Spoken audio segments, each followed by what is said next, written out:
Dressing রুমে তো singer আসিফের অনেক ভক্ত থাকতে পারে, লাইক তানজিদ তামিমি হয়তো আসিফের গান পছন্দ করে, ও প্রিয়া তুমি কোথায়, যদি বলে ডিরেক্টরের গান শুনতে চায়, মন খুলে গাইবেন নাকি একটু জড়তা থাকবে? না না, এখন তো খেলার সময় তো আর এগুলো চলবে না, এগুলো হয়তো অবসর সময়, আর তাদের সাথে দেখা হবে কম আসলে, যেহেতু আমি এজ গান লেভেল। তো শোনাবেন নাকি? গান শুনে তো কোনো সমস্যা নেই, গান তো আমার পেশা। এটা আর যেহেতু এখানে আছে স্বেচ্ছাশ্রমে মোটামুটি, এটাও একটা পার্টিসিপেশন থাকলে অসুবিধা নেই, আমি তো গান গাইতেই থাকি। আপনি এক্স ক্রিকেটার, আপনি ভালো বুঝবেন, যখন জাকের শামীমরা এরকম আউট অফ ফর্ম থাকে, যখন পুরো দেশ বা ক্রিকেট ভক্তরা তাদের এগেনস্টে, আপনি নিশ্চয়ই বুঝতে পারছেন কি প্রশ্ন আসলে, মানে মাঠের বাইরে সোশ্যাল প্ল্যাটফর্মে সব জায়গায় আসলে তাদের বিপক্ষে নানা রকমের বাজে মন্তব্য, এই ধরনের সময় আসলে ক্রিকেটারদের কিভাবে আসলে মানসিকভাবে শক্তি দেওয়া যায়? আসলে পারফর্মারদেরকে পারফরমেন্স করতেই হবে, এ বিষয়ে কোনো মাফ নেই, কারণ এই গ্যালারিতে যারা দর্শক আসেন তারা কিন্তু অনেক দূর দূরান্ত থেকে আসেন, অনেক টাকা খরচ করে আসেন, অনেক এনার্জি নষ্ট করে, অনেক কাজ বের করে। এটা হয়তো আজকে শুক্রবার কাজ কম, বা যখন অফিস টাইমে আসে বা খোলা একটা সময় আসে, তাদের একটা ক্ষোভ থাকে, তার মধ্যে গরমও বেশি, মাথাও গরম থাকে, আর কন্টিনিউয়াস ব্যর্থ হলে এমনিতেও একটু অ্যালার্জি লাগে।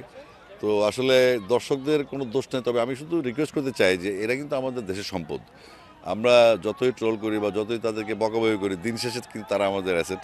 আমরা কিন্তু ঠিক কালকে যদি ভালো খেলে আমরা আবার ভুলে যাব। তো আমাদেরকে মনে রাখতে হবে যে আমরা আজকে গালি দিব, কালকে আবার হাততালি দিব, তাহলে আমাদেরকে ঠিক হতে হবে আগে, আমাদের প্লেয়ারদেরকে এনকারেজ করতে হবে। আর যদি মনে করে যে আসলে আমি নিজে ডিসকারেজ, তাহলে আসলে এটা মুশকিল, কারণ প্লেয়াররা, আপনি তো 18 কোটি মানুষ, 11 জন প্লেয়ার খেলছে, তো আপনি তারপরে বিকল্প কী? নিশ্চয়ই আমি গ্যালারি থেকে প্লেয়ার নিব না। তো আশা করছি যে আমাদের দর্শকরা একটু ধৈর্যশীল হবেন, আর এখন যেহেতু নতুন বোর্ড আসছে, নতুন প্লেয়ারদের অনেক পার্টিসিপেশন এখানে আছে, আগের মতো হয়তো অনেক কিছু হবে না, মাত্র আমরা আসছি, এবং ভবিষ্যতে আমরা আবার এই টিমটা তো আগে থেকে খেলছে, তাই না?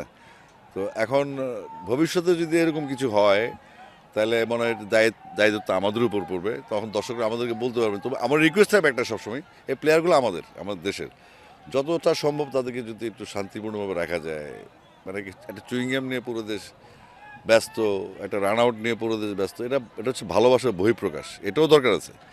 পাশাপাশি পারফরমার থেকে পারফরমেন্স করতে হবে, এটাও দরকার আছে। দর্শক টিকিট কেটে আসে, তাকে গালি দেওয়ার অধিকারও আছে। সব কিছু মিলে আমরা একটু সহনশীল হয়ে। ডেবুটা তো ভালো হলো না আসিফ আকবরের। আমার তো এজ গ্রুপ নিয়ে গেছে, সিনিয়রদের খেলা। আমি তো আপনার বিভাগে খেলা। আমার তো বাচ্চাদের নিয়ে কাজ, আমার সুতরাং এই সিনিয়রদের পরাজয়টা আসলে তাদের বড়দের কাঁধে চলে গেল। আমি এজ গ্রুপ নিয়ে আছি, মাত্র শুরু করলাম, আমাদের ফলাফল পরে আসবে। ল্যাকিংসগুলো কি কি ধরা পড়েছে? না, আমি আসলে খেলায় মনোযোগের চেয়ে বেশি ছিল আমার আমি আমার বিসিবি বস বা বিসিবির যে লজিস্টিক্স বা আমাদের যে কাজগুলি আছে, পরিচয় করুন। আমি এই যে এজ গ্রুপে কাজ করবো, আমি কি কি করতে পারবো, কারা আমাকে কীভাবে হেল্প করবে, আমরা কি কি প্ল্যান করেছি, সেগুলোর ডিটেল নিয়ে আলাপ করলাম। খেলাটা খুব কমই দেখা হয়েছে আমার।